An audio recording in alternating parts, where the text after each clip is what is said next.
Hey everybody, I'm back. Back on Sundays. It's nice. Today we are drinking the White Claw lemonade. It's just a classic. Now to be fair, I'm not a big fan of the White Claw seltzers. I find them very dry, but I do like the lemonades and the iced teas. Perhaps the iced teas are a little bit better, but here you go. Yeah, very good. No dry taste. Tastes like lemonade. Perhaps a tad sweet, but not bad. Now this week, the insanity continues. Whispering Joe has his annual physical. So he goes, everything's clear. Joe's doing great. He may not be Whispering Joe anymore. He may be Super Joe. Guy goes in at his age, 89, 82, 84. I don't even know how old he is, but I'll tell you this. He's too old. So he goes in, he does 36 push-ups. 36. He does 11 full pull-ups. But the most incredible thing is he ran a mile in under 5 minutes. This is a man who can't walk up a flight of stairs. This is a man who can't get off of a bicycle. You ever see him do the side shuffle when he's trying to get to that helicopter? This is a man who's got to be guided around by one arm because his feet kind of don't move. He just got the old man shuffle down. But the morons we are in the United States are supposed to believe that this guy's the peak physical fitness. I mean, 5-minute mile is better than a mile that I would run, or probably my 24-year-old son would run. I mean, that's a pretty good mile under 5 minutes. Cool bullshit. But again, 81 million people voted for this guy. 81 people are gonna buy it. However, what I did find humorous was that there was no cognition results given. None. However, in lieu of the cognition results, I am going to read you one of his quotes. He said, just the other day, after the test, your spouses can't go to the grocery store, the gas station, can't show up without the can, you fix my such and such. Yep, that's our mentally incredible president. Unbelievable the guy is. You know, as he follows that up by saying he's going to pay for the pensions of the people of Ukraine and their social services. So we are now getting taxed for the 51st state that is Ukraine. What I'm thinking is that he's not giving any money to Ohio to clean the place up. Maybe they should start flying a Ukrainian flag up and switch to Ukraine and secede from the United States so they can get the tax money that we are paying for our own people. This is nonsense. Nonsense. Now, furthermore, the whole administration is nuts. The press secretary was asked the other day, the numbers are in now, and the real wages seem to be going down. The real wages are not flat, they're not going up, they're actually coming down according to the statistics. And her response was, the president's economic plan is indeed working the way we want it to. So they want you to get paid less, eggs going up, gas going up, give more money to Ukraine. Makes a whole lot of sense. And then Kamala comes out the other day. It's always brilliant when she speaks. This one was at least coherent. She said that Russia has committed crimes against humanity. The real crime is that we have to listen to this knucklehead this very often. The real crime is the crime against the United States. That we have to listen to her and this other whispering, angry, mentally impaired Joe Biden continue this for another 2 years. Continue it for another 2 years. On a side note, I was going to talk about this. Jimmy Carter may be the first president that I actually remember as president. I was young at the time, but I do remember when he ran. I do remember when he won. I do remember a lot of the nonsense, the gas lines, the hostage crisis. The guy will go down in history as not a good president. However, as a humanitarian and as a good human being and a good man, the guy's right up there with the best.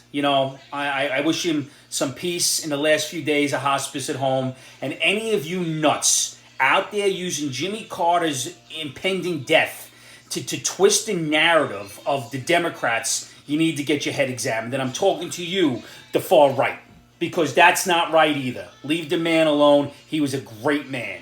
Personally, a great man, did a lot of things for people. Bad president, great humanitarian. Let's separate the two here. Sorry about that. Now, get back to today's politics. Fetterman.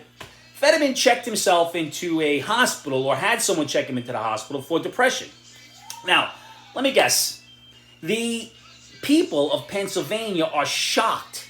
They're shocked. They wish they would have known that he may not have been mentally fit to be senator. He had a stroke. He couldn't fit two sentences together, couldn't speak, couldn't answer questions. He said it. Did anybody listen to him or see him? He walks around like this lumbering giant with nothing going on inside. He had a stroke. Big surprise. A guy's got a stroke, takes 2 months off of a rigorous campaign, goes right back to campaigning, and we expect the results to be the best? Is anybody surprised? What is wrong with the people of Pennsylvania? You know what's wrong? Liberal. Once again, liberal. Liberals say the weirdest things. Like, you're going to be judged on history. Judged on history? What are you, in school? Judged on the wrong side? There's no sides. Liberals make up the craziest stuff. Listen, you listen to any of their catchphrases, it's all lunacy. I can't understand most of it. Now they're coming up with new code words. Code words. Like code word, gang violence. Gang violence means black on black crime. That's really what we're saying. No, we're saying gang violence, and gang violence are usually minorities. There aren't too many white gangs, especially in these areas like Chicago, LA, where the gang violence and the black folk are killing other black folk. I'm just saying, it's just factual. But code words, code words. The next code word is inner city crime. Once again, targeting black people. No, once again, the factual data say that more black people live in inner city. And once again, it's not just the people committing the crime is against other black people. Black on black crime is horrible in our country. We need to do something about it. Most certainly. But here's the most interesting one. Some elected officials said that woke is the new N-word.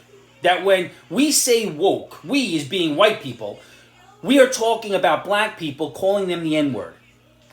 I'm going to tell you something. When I say woke, I think of those liberals standing out protesting Roe versus Wade, getting vasectomies, which I'm okay with because it's thinning out the herd of the stupid people that are coming down the pike. So get your vasectomies like crazy. Or I'm thinking of those females.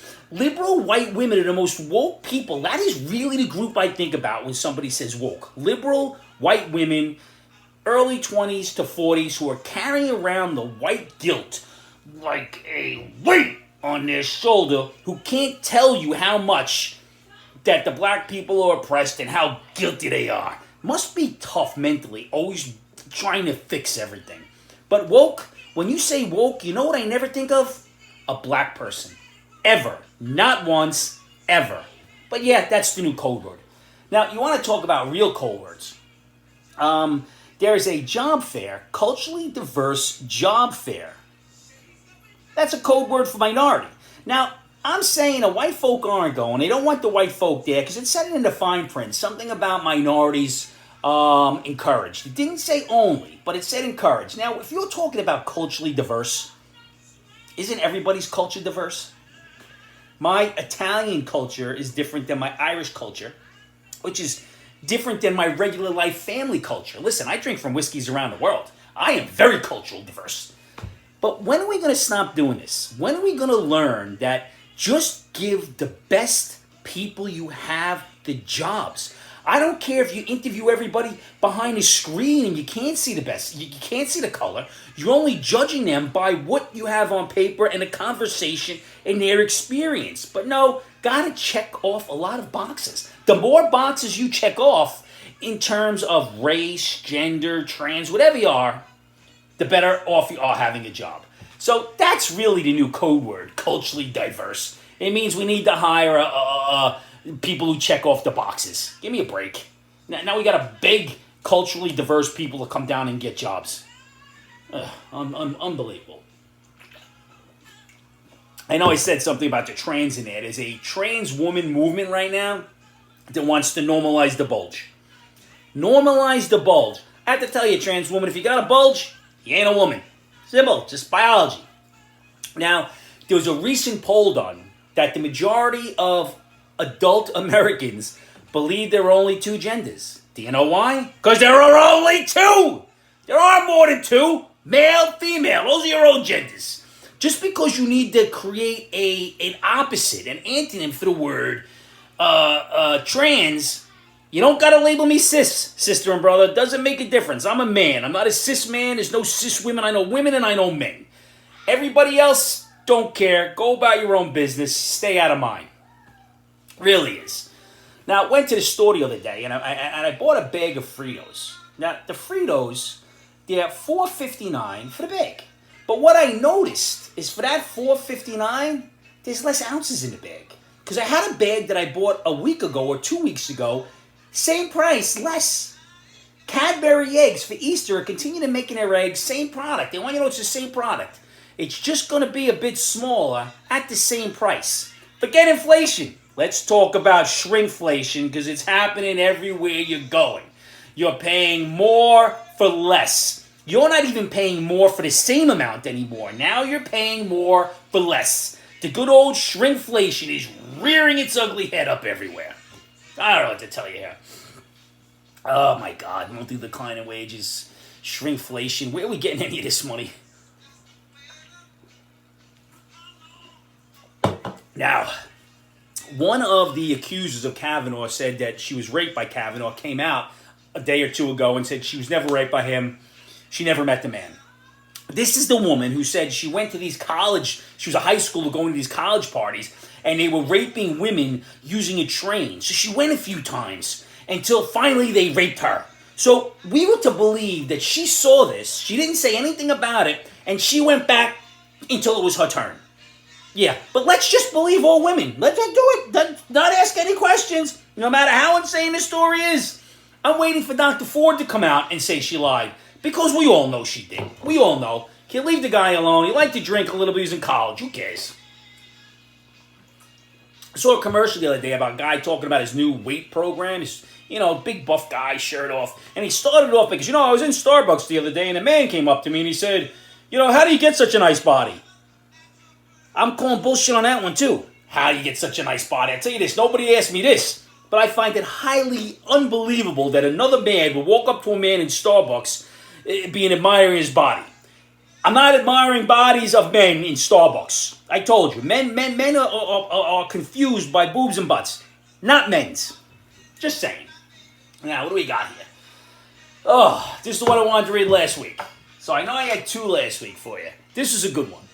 Dear Angry Mac, I am a millennial man turning 40.